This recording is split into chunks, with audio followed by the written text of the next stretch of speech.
تتقلب الدنيا وقلبي ملهى بشوق ذايب والنار من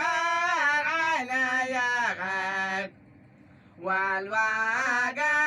تغير وصار الخير بين الناس ذايب والجوع عصر كل ذيب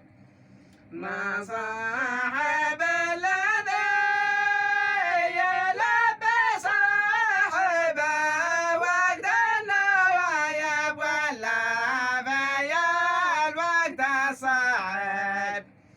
نتعب ونتعذب ونتحمل وجعنا والغلايب هذا